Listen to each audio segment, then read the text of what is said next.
I was asking him, and I hope he talks about it, about the difference between the various slavery systems. Those of us who were born in the South were part of rigid segregation. You were at the back of the bus, there's separate accommodations, if you can call them accommodations. You had the white and colored water fountains.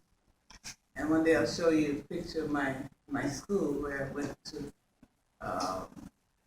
third grade through 12th. That wasn't necessarily so, not like that, in all the various places where there was colonialism and slavery. And I think he'll be able to draw some contrasts between what happened in various other countries and what happened in our own country. And I think it would be very important to understand that. I didn't understand that until I traveled outside of here. And then when I saw that people who came from other places who had been also enslaved seemed to have had a psyche that was stronger than ours. And I also wondered about that. And so there are all kinds of dimensions of what happens when people have been enslaved. And here tonight, he's going to talk for the most part about the fact that the African people, when they had a chance for emancipation, would have had a memory of what an African setup would be, and they would go back to that setup for after emancipation. So here's the Eusi Kwayana. Sometimes your word tells me.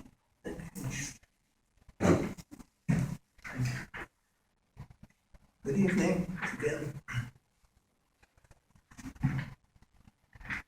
The last point Professor Kwayana was making is about the differences in the way the owners, the dominant class, manage the laboring population, especially according to race. The United States of America, so far as I know, there was always a white majority. That has never been so in the colonies. And so plantation society was much different in a place like Guyana from what it would be here. The segregation was not a matter of law. The segregation was a matter of life. You wouldn't find a lot of laws.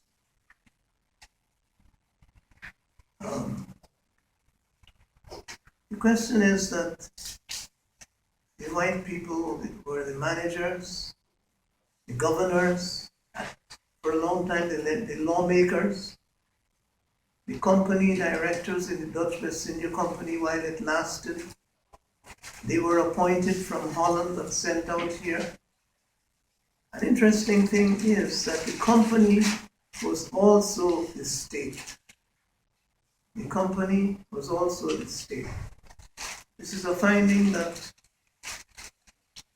we made in this book. I haven't seen it in any other place. But there's a lot of discussion about the lines between the private capital and the state. For a long time in those colonies where the Dutch West India Company and similar companies, there was also a Dutch East India Company that went to India. The difference is that those companies were for a long time both the industry and the state, both private capital and the state. And so I have argued that Guyana was at one time a company state. The state and the company were identical. The state machinery and the company were identical. So you can see how much leeway laborers would have there. Enslaved, yes, but on top of the enslavement, you had to face employers that were the state, that were very much enmeshed in the state. The governors were appointed by the Dutch West India Company, Zeeland Chamber or Amsterdam Chamber in Holland, and came out here and could be recalled by them. And it was the same company that had control of the land and allowed various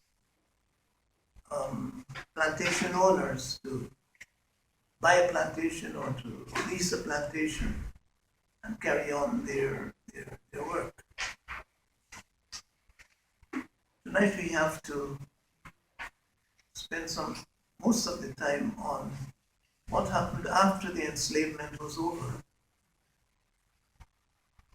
Because as you know, the whole point about enslavement was labor. They didn't go to Africa because of their feeling that Africans were inferior. In fact, they did not always feel that Africans were inferior. This was quite a new thing. I mean, if you in ancient history, ancient literature, there's a lot of references to dark-skinned people and so on. But all the scholars have said that the institution of racism did not exist. In The Merchant of Venice, Portia, who is an heiress and is left great wealth by her father, and a lot of contenders for her marriage, to marry her for her hand, as he said, were coming from all over the world to Italy. And one was from Morocco in Africa, the Prince of Morocco. And it's very interesting how Shakespeare has Portia treating him, and this would be in the 17th century, whereas they say that the institution of racism dates from about much later, the 19th century. I don't think that is accurate either. Portia says, "Mislike me not." The man comes in, the Prince of Morocco, and he says, "Mislike me not for my complexion, the shadowed livery of the burnished sun, to whom I am a neighbor and well born. Bring me the fairest creature northward born, and let us make incision for your love, to prove whose blood is reddest, his or mine." And he keeps on in that thing. And when he fails to make the correct choice, she has 3 caskets there with slogans on them, tempting wrong choices or to, sort of confuse people. And he makes the wrong choice. Portia says, "A gentle riddance" to her servant. "Draw the curtains, go, let all of his complexion choose me so." That was Shakespeare, The Merchant of Venice, before the end of enslavement and before the scholars say that this racism had been instituted as an institution. That is just by the way. And of course, in Guyana, segregation was a matter of life. The slaves knew that they belonged in the nigger yard. This is what they called it, the nigger yard. No one would think they would know that it was like a military offense to live anywhere else, from the plantation back to the nigger yard and whatever space you had. That was it. So the whole question of making laws for where you can walk and what stairway you can enter and what stairways for white and for black, the issue did not arise. The blacks, the Africans, the black people had their space. And their space was the labor space, and where they were allowed to live. That was the physical arrangement of the place. Later on, we found a governor making a law that when cinema became popular in the city, not popular, but became, when it entered the country, this governor was making a regulation. You know, the governor kept the customs and all of that. This is in times of open society now, after emancipation and all of that. No film that showed any intimacy between a black woman and between an African man and a white woman was permitted. They were taking place in other places, but they could not come to Guyana. That was the kind of subtlety, and then there was the culture war. They did everything they could to erase African culture and African memory. African religion was outlawed. The Africans brought to Guyana what they would call very pantheistic religion. You know, pantheism says that everything is God, the universe is God. That is what pantheists believe. Whereas deists believe that there is God, but God is not active in the universe, doesn't answer prayers, and doesn't intervene in human life.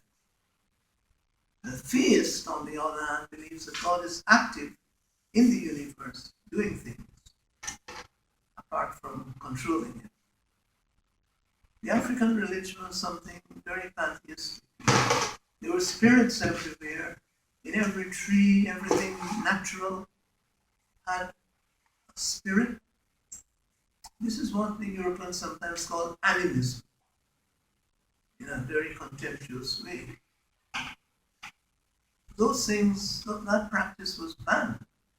And in order to practice their religion as their foreparents had done in their homeland, they had to escape into the bush when possible.